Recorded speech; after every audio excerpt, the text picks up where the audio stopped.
नमस्कार। आज हम लोग भारत के संदर्भ में चर्चा करेंगे। कल की चर्चा को आगे बढ़ाते हुए, जैसा कि हम सब लोग जानते हैं कि प्रारंभ से ही भारत कृषि प्रधान देश रहा है और आज भी कृषि प्रधान देश है। भारत में दूर दूर तक शुरू से ही अनाज का निर्यात किया जाता रहा है व्यापार के जरिए, और दूसरे देशों से संबंध कायम किया जाता रहा है। उत्तर वैदिक काल में लोहे से इस्पात और उससे अस्त्र बनाने की कला विकसित की जा चुकी थी अपने यहाँ, और भारतीय औजार और कपड़े पूरी दुनिया में प्रसिद्ध थे।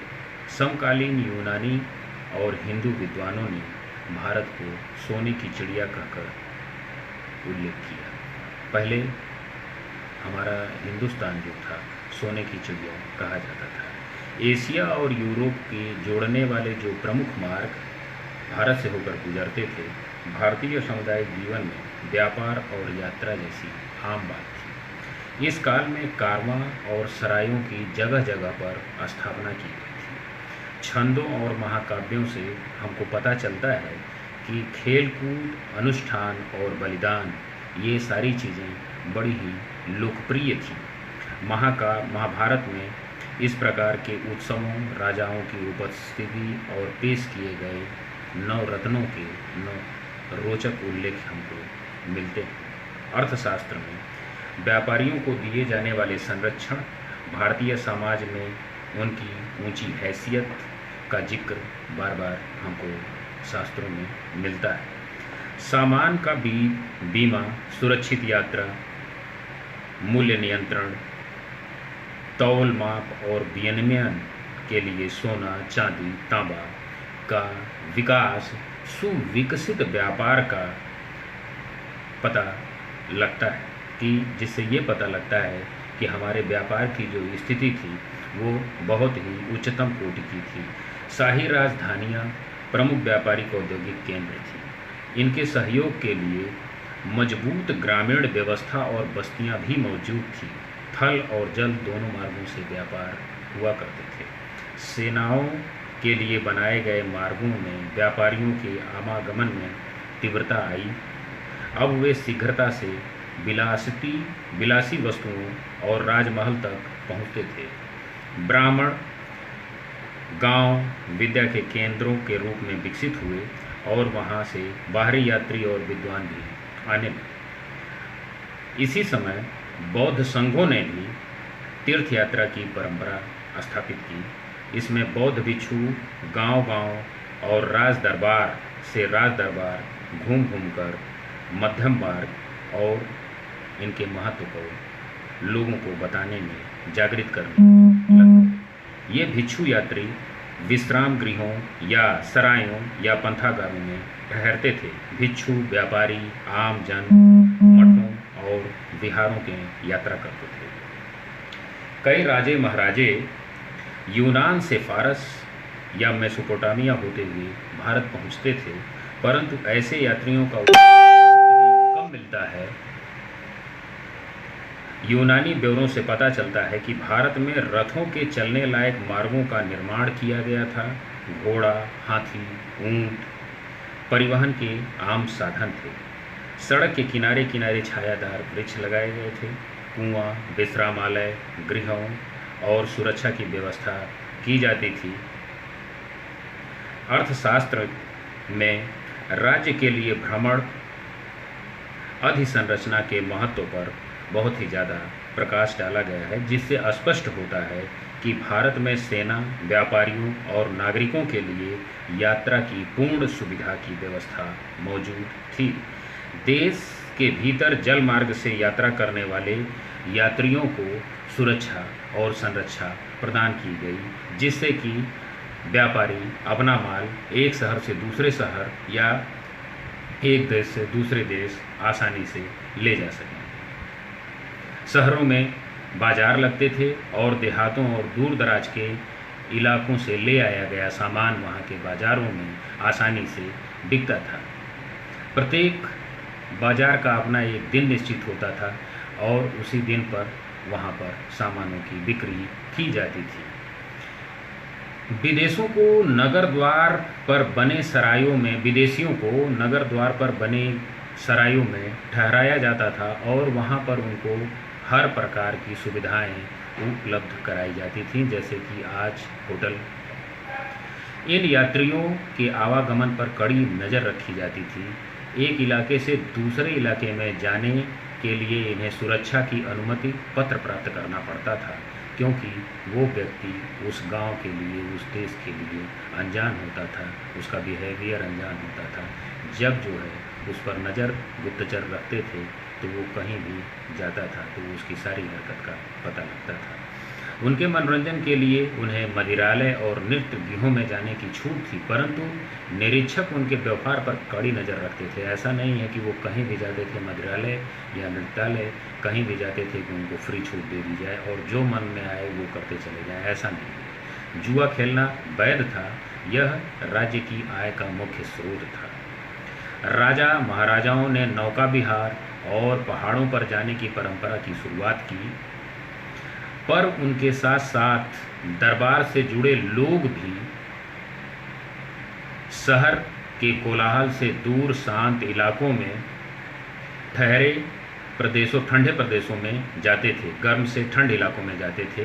इस प्रकार की यात्राओं में अन्य लोग भी रुचि पैदा हुई। मुगल दरबारों और बादशाहों के अगर हम उदाहरण लें तो हम पाते हैं कि वे प्रकृति के प्रेमी थे और इसके लिए उन्होंने काफ़ी यात्राएं की। आज के रिसॉर्ट विकास में अहम भूमिका है। कश्मीर के शालीमार, निषाद बाग इसके उत्तम उदाहरण हैं। वस्तुतः जहांगीर हमेशा गर्मी कश्मीर में, जाड़ा विंध्य पार क्षेत्र में बिताता था।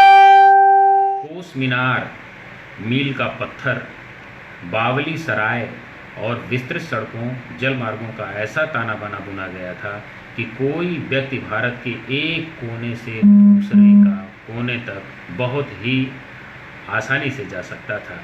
इतनी व्यापक व्यवस्था भारतवासियों के भ्रमण की परिचायक है और भारत शुरू से ही यात्रा के समय में बहुत ही समृद्ध था।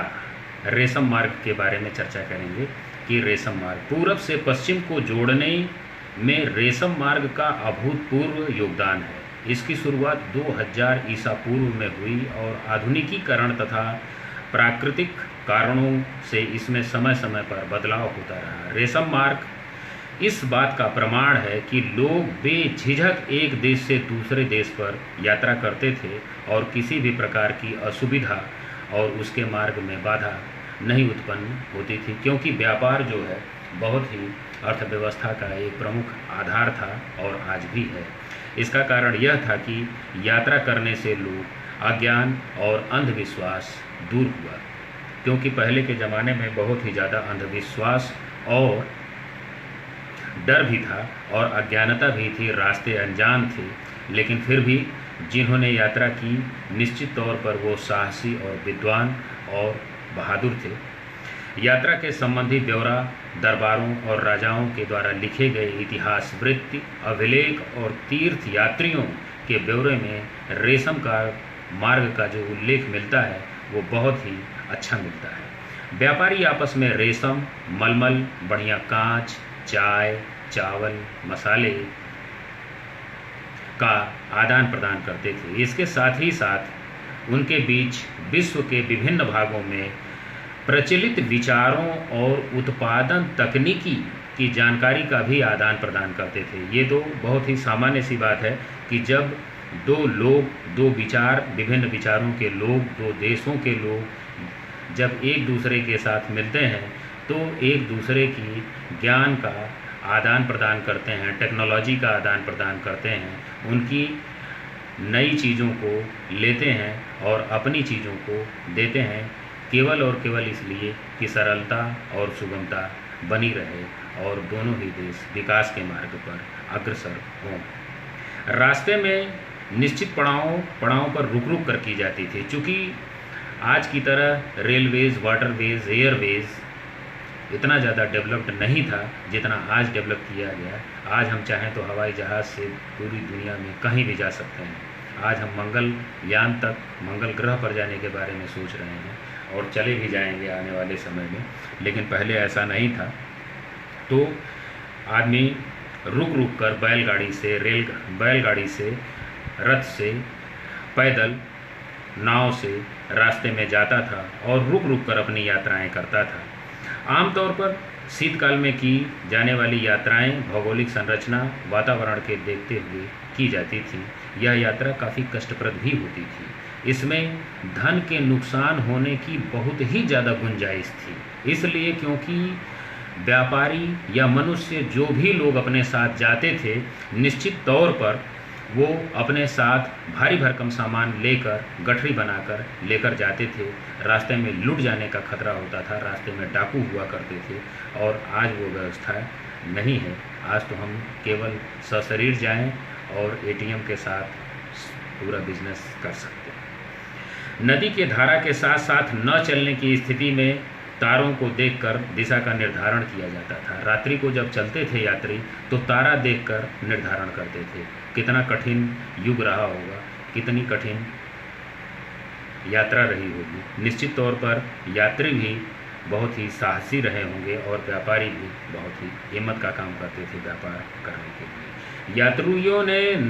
यात्रियों से भी कर की वसूली की जाती थी, और कर वसूली जो है वो राज्य की आमदनी का एक प्रमुख स्रोत है। यात्री बड़े राज्यों में जाना, टिकना ज़्यादा पसंद करते थे, इसलिए क्योंकि वहाँ पर जो है सुविधा भी ज़्यादा मिलेगी, माल भी ज़्यादा बिकेगा और वहाँ पर उनका व्यापार ज़्यादा बढ़ेगा। वहाँ अपेक्षाकृत कम कर भी देना पड़ेगा और बेहतरीन से बेहतरीन सुविधाएं प्राप्त होंगी।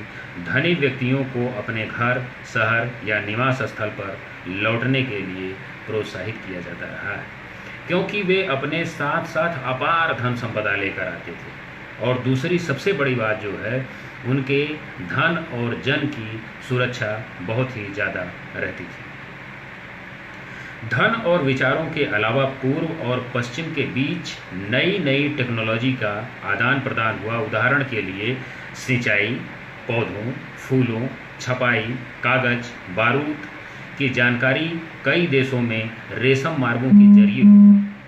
केवल रेशम ही नहीं गया, बल्कि बहुत सारी चीज़ें चली गई। सिंचाई चली गई, पौधे चले गए, फूल चले गए, छपाई की, खाने की जानकारी चली गई, कागज़ चले गए, बारूद बनाने की टेक्नोलॉजी चली गई।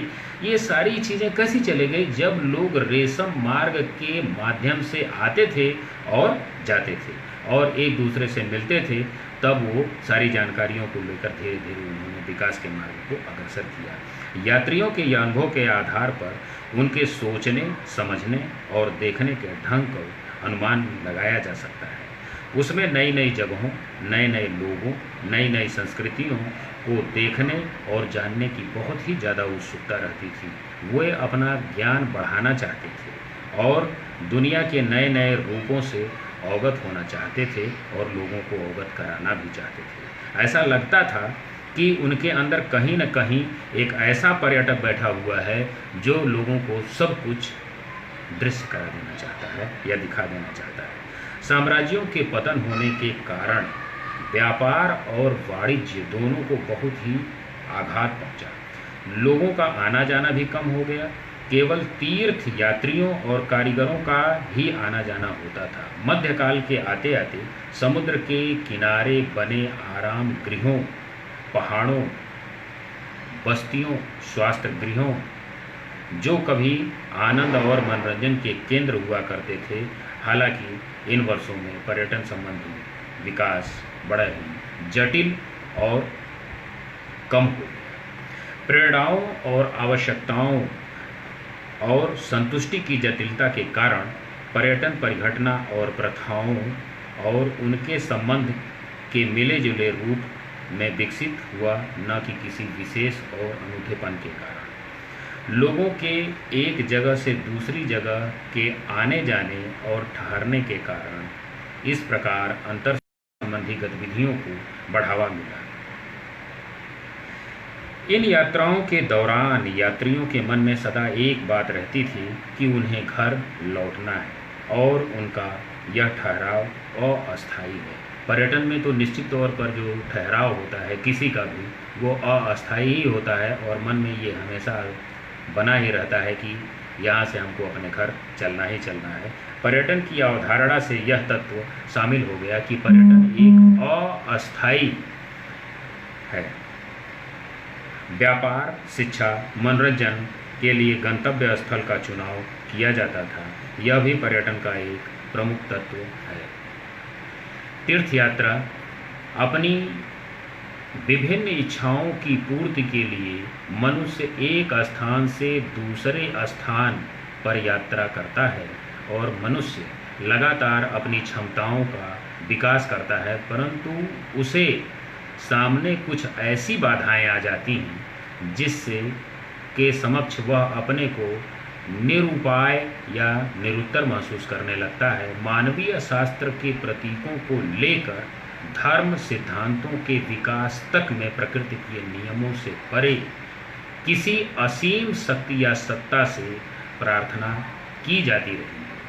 हम हमेशा प्रकृति के सामने जो है झुकते हैं। तीर्थ यात्रा वस्तुतः अपने भौतिक और आध्यात्मिक जीवन को सार्थक बनाने के लिए की गई एक यात्रा होती है। विशेष संस्कृति के संदर्भ में कुछ मान्यताएं और धारणाएं प्रचलित हैं, जिन मान्यताओं को और विश्वासों के तहत तीर्थ यात्राएं की जाती हैं। पवित्र धार्मिक ग्रंथों और अनुष्ठानों में देवी देवताओं से जुड़े स्थलों का जिक्र किया जाता रहा है और इस प्रकार तीर्थ स्थलों का निर्माण होता है और लोगों के बीच में उसकी महत्ता बढ़ती चली जाती है। परंपरागत समाजों में एक तीर्थयात्री तीर्थाटन कर ईश्वर की अनुकंपा ही प्राप्त करता है। साथ ही साथ सामुदायिक जीवन में भी उसे नैतिक नेतृत्व भी प्राप्त होता है।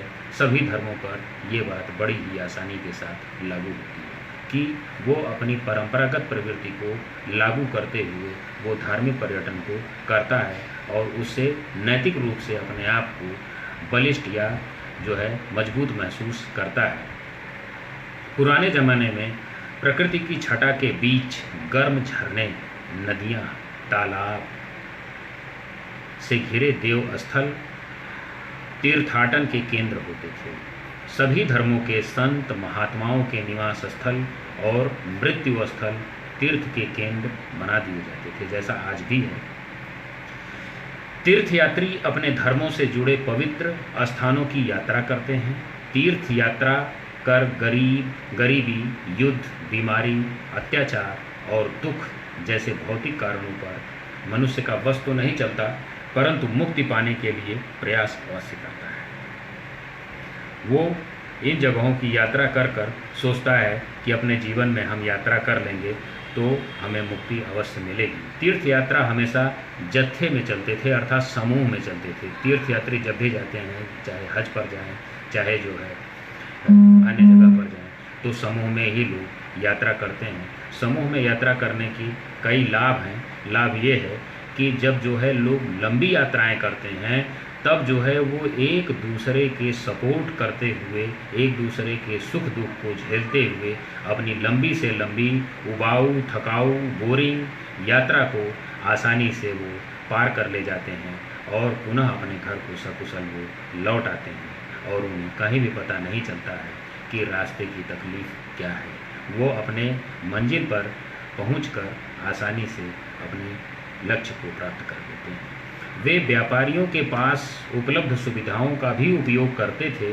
धार्मिक स्थलों, पवित्र नदियों, तालाबों के पास लगे मेलों को एक पवित्र स्वरूप प्रदान करते थे। मठों में तीर्थयात्रियों के लिए भोजन और आवास का प्रबंध रहता था।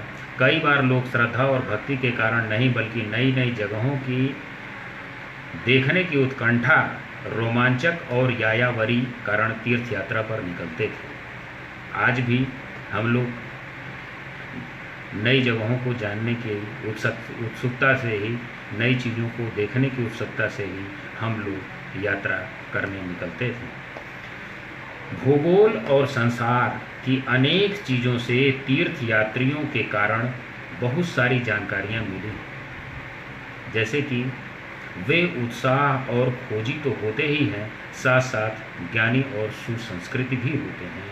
आरंभ से ही तीर्थाटन को आध्यात्मिक के आधिकता के साथ साथ सामाजिक मान्यता भी प्राप्त है और भारत जैसे देशों में तीर्थ यात्रियों को राज्य द्वारा कई प्रकार की सुविधाएं भी प्रदान की जाती हैं। जैसे कैलाश मानसरोवर की यात्रा है, हज की यात्रा है, तो जब इन सारी यात्राओं पर तीर्थयात्री जाते हैं तो इसमें राज्य सरकार और केंद्र सरकार दोनों ही सरकारें कुछ न कुछ सहयोग करती हैं। ये तीर्थयात्री केवल श्रद्धा और भक्ति भाव से ही तीर्थ यात्रा के लिए निकलते हैं, बल्कि उनके मन में नए नए स्थानों को देखने और छुपी हुई चीज़ों को देखने की जिज्ञासा मन में लेकर वो जाते हैं। साथ ही साथ वे पूर्ण कमाने के साथ साथ नए नए लोगों से मिलना भी चाहते हैं और मिलते भी हैं और नई नई चीज़ों को सीखते भी हैं। साम्राज्यवादी युग में कई परंपराओं और विश्वासों की अवहेलना की गई, परंतु जिन लोगों ने अपनी संस्कृति की अस्मिता को बनाना चाहा, उन्होंने तीर्थाटन की ही ओट ली और तीर्थाटन के साथ ही साथ वो अपनी परंपरा और संस्कृतियों को बचाए रखने में बहुत ही ज़्यादा मदद की। द्वितीय दो विश्व युद्धों के बीच में घटी राजनीतिक घटनाओं के कारण नैतिकता के नए नए मानदंड निर्मित कर दिए गए और धर्म का व्यक्तिकरण और निरपेक्षीकरण हो गया। धर्म व्यक्तिगत अनुभूति का हिस्सा हो गया। धर्म व्यक्तित्व पर आधारित होने लगा और पूर्वी धार्मिक अनुभव और सामुदायिक अस्मिता अपने क्षेत्र से बाहर निकली और पूरे विश्व में फैल गई। भारत में भी धर्म गुरुओं का बहुत ही तेजी उदय होने लगा और दुनिया के कोने कोने से लोगों ने अपने शिष्य बनाने की परंपरा खड़ी हो गई। महेश योगी, रजनीश, साईं बाबा आदि आदि नए नए बाबा, ये लोग गुरु शिष्य की परंपरा को बढ़ाने लगे।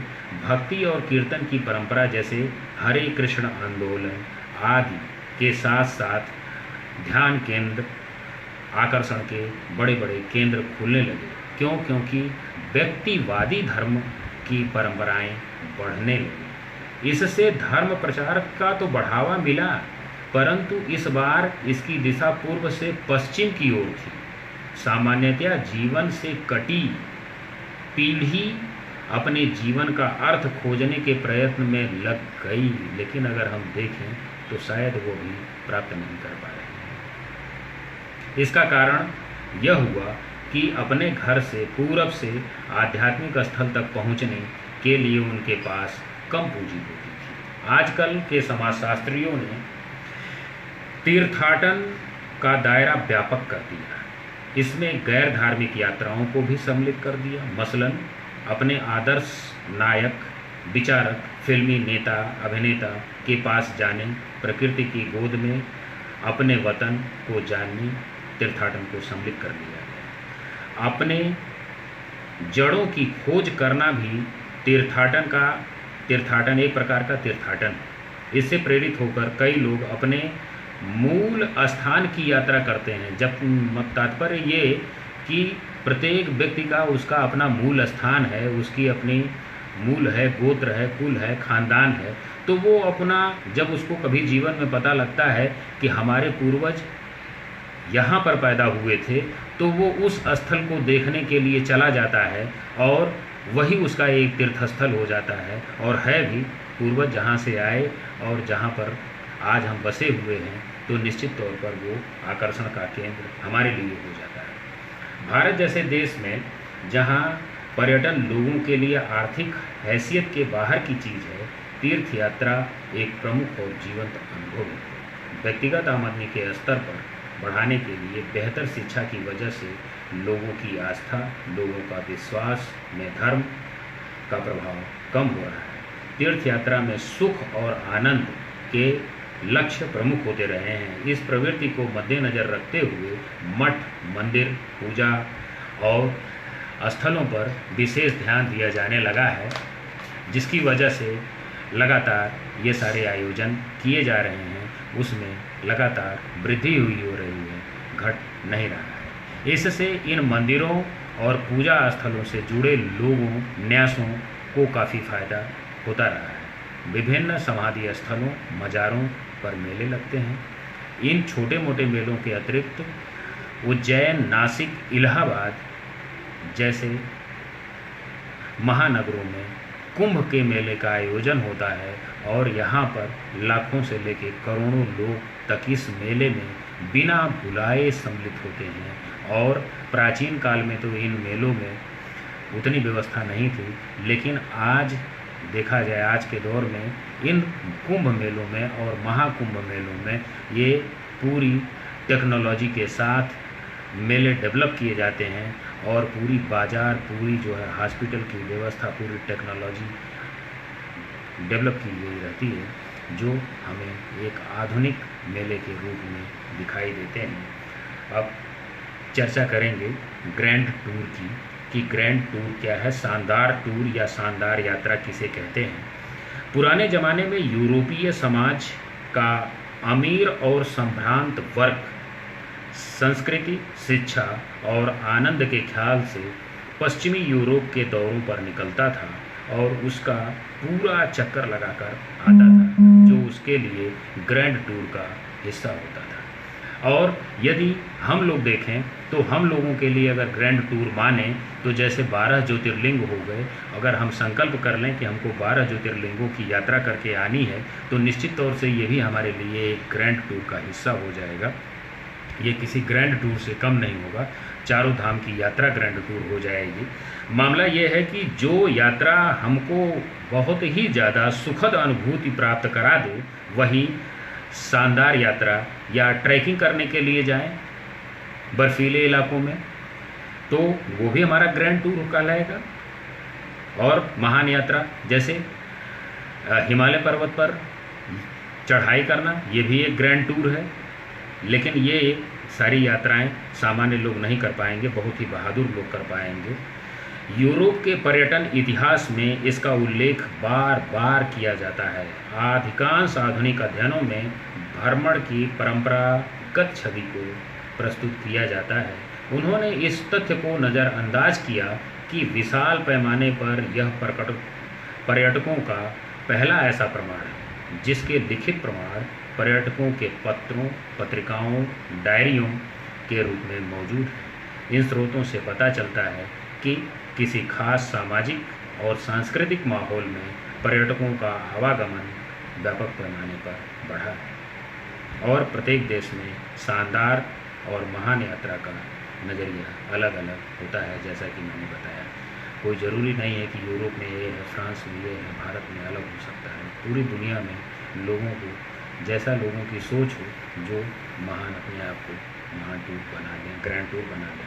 कला और बौद्धिक कला, सामाजिक और आर्थिक इतिहास के साथ साथ साहित्य पर भी इस प्रकार की भ्रमण के प्रभाव को देखते हुए कहा जा सकता है कि इसमें अभिजात वर्ग, कुलीन वर्ग, बड़े लोगों की भागीदारी ज़्यादा थी, इसलिए क्योंकि उनके पास पैसा ज़्यादा था, वो कहीं भी यात्रा करने में झिझकते नहीं थे। सामान्य आदमी खाने पीने, ओढ़ने पहनने ओढ़ने में ही रह जाता है, यात्रा तो उसको कई पीढ़ी में भी ख्याल नहीं आता, वो सोच ही नहीं सकता, कल्पना ही नहीं कर सकता। पैसा आएगा तो सबसे पहले वो अपनी ज़रूरतों को पूरा करने के बारे में सोचेगा, न कि वो सोचेगा कि मैं हिमालय पर्वत पे बर्फ़ देखने चलूँ। तो इसलिए निश्चित तौर पर ये अभिजात वर्ग का हिस्सा रहा है। कॉलेजों में यदि देखा जाए तो बच्चों को यदि ज़बरदस्ती न ले जाया जाए तो बच्चे भी नहीं जाएंगे। लेकिन यहाँ पर मध्यम वर्गीय वर्ग की भूमिका स्पष्ट देखने को मिलती है क्या कि इसके साथ चलने वाले व्यापारी और मुंशियों ने पर्यटकों की यात्रा को लिप्यांकित किया और कलाकारों ने अपने आश्रयदाताओं के लिए अपनी कला और निपुणता के सर्वोत्तम नमूने पेश किए। ग्रैंड टूर के बारे में कई विवादास्पद मान्यताएं प्रचलित हैं, जैसा यह एक खास वर्ग अपनाता है। लेकिन अब ऐसा नहीं, पहले ऐसा था, और यह कछुआ गति से आराम करता हुआ आगे बढ़ता है। परंतु हमारे पास इस बात के प्रमाण मौजूद हैं, इसलिए बनाया हुआ तरीका निश्चित नहीं है और इसकी गति भी पर्याप्त तेज है। लेकिन पहले की बात करें तो कछुआ गति से चलता था, लेकिन आज मॉडर्न एज में अगर बात करें तो जहाँ पर हमारे पास ट्रैवल की सुविधाएं इतनी फास्ट हैं, हम अपने ग्रैंड टूर को, यदि हमारे पास पैसा है तो कहीं भी पूरी दुनिया के किसी भी कोने में हम यात्रा बहुत आसानी के साथ कर सकते हैं। परंतु हमारे पास इस बात के पर्याप्त प्रमाण मौजूद हैं, इसके लिए कोई बना बनाया तरीका निश्चित नहीं था, इसकी गति भी पर्याप्त तेज थी। इस मान्यता पर प्रश्न चिन्ह लगते हैं। यह शानदार यात्रा ऑक्सफोर्ड या कैम्ब्रिज प्रशिक्षण और भ्रमण कार्यक्रम का एक अनिवार्य हिस्सा था। क्या यह धर्म के निरपेक्षीकरण का प्रमाण था? क्या रेलवे के विकास या बदलते सांस्कृतिक मूल्यों और मध्यम वर्ग के बढ़ते आकार के कारण इस प्रकार की यात्राओं का चलन समाप्त हो गया? आने वाले दिनों में ग्रैंड टूर की नकल में यात्रा कार्यक्रम बनाते समय सभी मुद्दों को ध्यान में रखकर ग्रैंड टूर की समस्याएं या विशेषताओं का उल्लेख निम्न प्रकार से किया गया। पहला, कि किसी वर्ग के संदर्भ में ग्रैंड टूर को परिभाषित किया जा सकता है, इसके बाद ही गंतव्य स्थल और परिवहन के साधन का निर्धारण किया जा सकता है। मसलन कुलीन वर्ग अपना दरबार पहाड़ी आवास के झीलों या समुद्रों के किनारे लगाना चाहेगा। अभिजात वर्ग और ऊंचे अधिकारी भी इसके साथ जाएंगे, पर इसके साथ साथ शिक्षा और ज्ञान के केंद्रों को भी वहां जाना चाहेंगे। यात्रा कार्यक्रम में उल्लेखित गंतव्य स्थलों पर ग्रैंड टूर को परिभाषित किया जा सकता है, परंतु यात्रा को इस प्रकार की परिभाषा में बांधने से कुछ खास वर्गों तक ही ये यात्रा सीमित रह जाएगी। ऑक्सफोर्ड इंग्लिश डिक्शनरी में ग्रैंड टूर को परिभाषित करते हुए कहा गया है कि पहले ज़माने में अच्छे घराने और भाग्यवान लोगों के लिए शिक्षा का यह अनिवार्य हिस्सा था, जिसमें यूरोप के प्रमुख शहरों और महलों की यात्राएं की जाती थी। ये सत्य भी है। यह परिभाषा यूरोप को केंद्र में रखकर प्रस्तुत की गई और इसकी वर्ग की सीमाएं भी स्पष्ट की गई। परंतु इस बात से यह पता चलता है कि पश्चिमी यूरोप में महलों और शहरों को देखने जाने की प्रथा थी, लेकिन ये यात्राएं केवल शिक्षा और आनंद के लिए ही आयोजित नहीं की जाती थीं, बल्कि सामान्य जनों के लिए भी आयोजित की जाती थीं। ग्रैंड टूर के कारण अलग अलग थे: पद प्राप्ति, शिक्षा, संस्कृति, साहित्य, स्वास्थ्य, वैज्ञानिक, व्यापार और आर्थिक। सामाजिक स्तर पर सांस्कृतिक माहौल और परिवहन तथा आवास की प्रवृत्तियों के अनुसार कई बार एक या अधिक प्रेरणाएं महत्वपूर्ण हो जाया करती हैं। ग्रैंड टूर यात्रा का कार्यक्रम संबंधी पर्यटन स्रोतों की उपलब्धता, फैशन और सुविधाकरण से होता है। मौसम के अनुसार और इसके समय के निर्धारण में भी फर्क पड़ता है। इसके साथ साथ संबंध व्यक्तियों की गतिविधियों, घटनाओं का भी इस पर असर पड़ता है। इसी प्रकार विभिन्न स्थलों पर लोगों के ठहराव की अवधि भी इसी प्रकार विभिन्न कारकों से प्रभावित होती है। व्यापारी, तीर्थयात्री, पर्यटक अतीत में जिन सुविधाओं का उपभोग और उपयोग करते थे, 19वीं सदी से उनका इंतजाम पर्यटन उद्योग करने लगा और वह पर्यटन के प्रवाह को नियंत्रित भी करने लगा। तात्पर्य ये प्रवाह को नियंत्रित करने का तात्पर्य ये है कि जब भीड़ ज़्यादा बढ़ जाएगी तब वो निश्चित कर देगा कि अब इससे ज़्यादा यहाँ पर जगह नहीं है, इतने ही यात्री यहाँ पर या इतने ही लोग अब इस शहर में जा सकते हैं। अन्यथा भीड़ बढ़ जाने से न तो होटल मिलेगा, कमरे मिलेंगे, गाड़ी नहीं मिलेगी और छोटी सी जगह में भीड़ बहुत ज़्यादा बढ़ जाएगी और वहाँ पर केवल और केवल हम असुविधा ही प्राप्त करेंगे। पता लगेगा हमको सड़कों पर और स्टेशनों पर जो है सोना पड़ेगा, रहना पड़ेगा, फिर भी हमको बहुत सारी दिक्कतों का सामना करना पड़ेगा। इसलिए जब पर्यटन उद्योग चीज़ों को नियंत्रित करने लगता है तब जो है उससे इस प्रकार के शहरों में होटल, सरायों और किरायों कमरों में रहना आम बात हो गई थी। नियमित परिवहन सेवाओं की स्थापना की गई, निर्देशिकाएं बनाई गईं और गाइड और कुली भी मिलने लगे। साइकिल चलाने और पैदल यात्रा करने की भी लोकप्रियता बढ़ गई। इसके बाद बैंकिंग की सुविधा, नोट के आदान प्रदान की सुविधा, पर्यटकों को अतिरिक्त सुविधा प्रदान कर दी गई, जिससे पर्यटकों को मुद्रा और किसी प्रकार की असुविधा ना हो, लेन देन में कोई दिक्कतें ना खड़ी हों और वो अपना काम आसानी से करें। पर्यटन का काम थॉमस कुक जैसे भ्रमण आयोजकों ने उदय की पृष्ठभूमि तैयार की, जिससे पैकेज टूर बनाकर इस प्रकार की सारी सुविधा पर्यटकों को उपलब्ध कराई जाए। टूर पैकेज बना लेने पर टूर जो है बहुत ही शानदार होता है। जैसा कि हम लोग टूर पैकेज बनाए और हम लोगों को न तो होटल खोजना पड़ा, न तो जो है सेंटर खोजने पड़े। जब टूर पैक बन जाता है तो जो हमारे साथ गाइड होता है वो रास्ते में पड़ने वाली सभी चीज़ों को दिखाता हुआ, बताता हुआ, समझाता हुआ और होटल और भोजन तक की व्यवस्था वो सारी चीज़ें कर देता है। और हमको केवल और केवल हमारे पास एक टेंशन होता है और वो होता है कि हमको अपने टूर का आनंद हम कैसे लेंगे, और हम अपने टूर का आनंद लेते हैं जब ये सारी चीज़ें टूर पैकेज बन जाती हैं। ग्रैंड टूर ने पर्यटन को पारिवारिक आयोजन बना दिया और जल्द ही महिला यात्रा भी इसका आनंद लेने लगी और धीरे धीरे लगातार पर्यटन में लगातार सुधार ही हुआ। अब बाकी चीज़ों पर कल चर्चा करेंगे। आप लोगों ने ध्यान से सुना, इसके लिए